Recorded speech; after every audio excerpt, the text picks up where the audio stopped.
পোনপ্ৰথমে সকলোলৈ নমস্কাৰ জনাই মোৰ চেনেল দা এছ.কে ৱৰ্ল্ডলৈ আপোনালোকক স্বাগতম জনাইছোঁ। অন্যদিনৰ নিচিনাকৈ আজিও এটা ৰেচিপি ভিডিঅ' লৈ আপোনালোকৰ মাজলৈ আহিছোঁ। আশা কৰিছোঁ আপোনালোকে মোৰ ভিডিঅ'টো চাই ভাল পাব। আজি এগ কাৰীৰ ৰেচিপি লৈ আহিছোঁ। সকলোৱে বনায়, কিন্তু মোৰ ধৰণেও বনাই খাবচোন, কেনেকুৱা লাগে মোক কমেণ্ট কৰি জনাব। আৰু মোৰ ভিডিঅ'টো চাই ভাল পালে লাইক কৰিব, কমেণ্ট কৰিব, শ্বেয়াৰ কৰিব, ছাবস্ক্ৰাইব কৰি দিবলৈ নাপাহৰিব আৰু কাষতে থকা বেল আইকনটো দবাই দিব। তেনেহ'লে বলক যাওঁ আজিৰ ৰেচিপিটোৰ মাজলৈ আগবাঢ়োঁ। এফালে গেছটো জ্বলাইছোঁ, জ্বলাই পেলাই কেৰাহীখন পাতিছোঁ। কেৰাহীখন অলপ টাইম গৰম হ'বৰ কাৰণে ৰাখি দিম। এফালে কেৰাহীখন গৰম হ'ল, ইয়াত দিছোঁ অলপ সৰিয়হৰ তেল।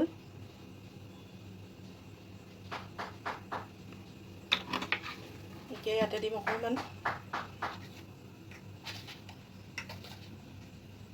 তেলখিনি গৰম হোৱাৰ পাছত দিছোঁ অলপমান হালধি গুড়া, দিছোঁ অলপমান নিমখ। এতিয়া বইল কৰি লোৱা ডিমকেইটা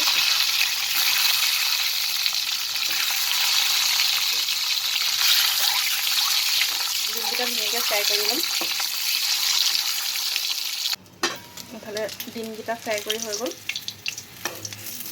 ধুনীয়াকৈ ফ্ৰাই কৰি ল'লোঁ। এতিয়া ডিমকেইটা নমাই দিম। ইয়াতে তেল কম হৈছে আৰু অকণমান তেল দিব লাগিব। একেখিনি তেলতে বনাম। তেল আৰু অলপমান দি দিছোঁ।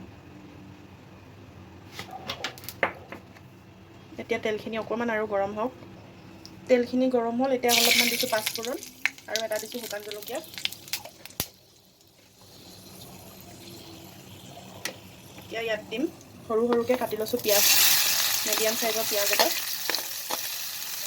পিঁয়াজটো দি দিছোঁ, একদম সৰুকৈ কাটিছোঁ।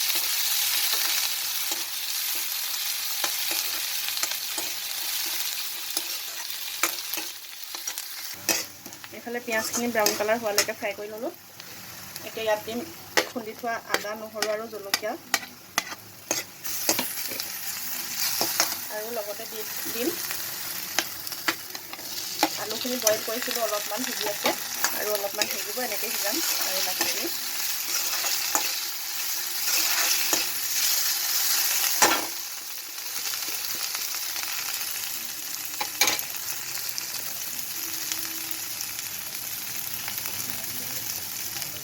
এতিয়া ইয়াত দি দিম হালধি,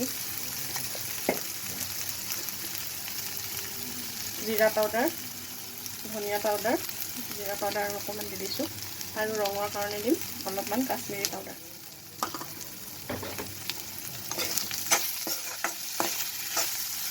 আলুখিনি সিজিয়ে আছে, প্ৰায় অকণমান সিজা হৈ আছে।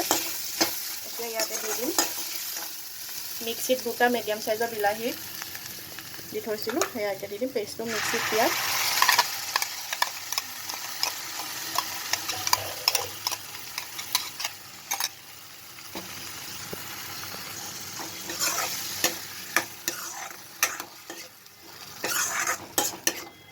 এতিয়া এইখিনি তেল বিৰিঙালৈকে ভাজিম। বিলাহীটো যেতিয়া সিজিব তেতিয়া এফালে ছাইডত তেল বিৰিঙি যাব, তেতিয়ালৈকে ভাজিম। এতিয়া অকণমান কম গেছত ঢাকনা দি থ'ম। এইফালে প্ৰায় 1 মিনিটমানৰ পাছত এয়া চাওক ধুনীয়াকৈ তেলবোৰ কাষত বিৰিঙি আছে, আলুও সিজিছে। এইফালে ইয়াত পানী দিলোঁ, পানী দি পেলাই গেছটো বঢ়াই দিছোঁ, আৰু এতিয়া ইয়াত দিম ফ্ৰাই কৰি থোৱা ডিম 3টা। পানী অকণমান বেছিকৈ দিছোঁ, পানীখিনি উতলি যিমানটো জোখত লাগে সিমানটো জোখত ৰাখি দিম। এতিয়া উতলাই আহিবলৈ দিম ঢাকনাখন লগাই। আৰু এইফালে দিম নিমখটো দিয়া নাছিলোঁ, পাহৰি গৈছিলোঁ। এতিয়া নিমখ দিছোঁ। 5 মিনিটৰ পাছত এয়া চাওক মোৰ এগ কাৰী প্ৰায় হ'লে ৰেডি হৈ গ'ল। কালাৰ চাওক কিমান ধুনীয়া হৈছে। পানীটো মোক যিমান পৰিমাণ লাগে মই সিমান পৰিমাণে ৰাখিছোঁ। কালাৰটো বহুত ধুনীয়া আহিছে। এতিয়া মই গেছটো অফ কৰি দিম। এয়া চাওক এগ কাৰী কি ধুনীয়া কালাৰ হৈছে। আন দিনৰ নিচিনা আজিও মোৰ ডিনাৰৰ থালি ৰেডি হৈ গ'ল।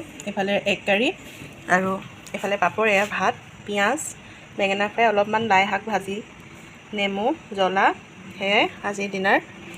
ভিডিঅ'টো চোৱাৰ বাবে আপোনালোক সকলোলৈ অশেষ ধন্যবাদ থাকিল। Good night.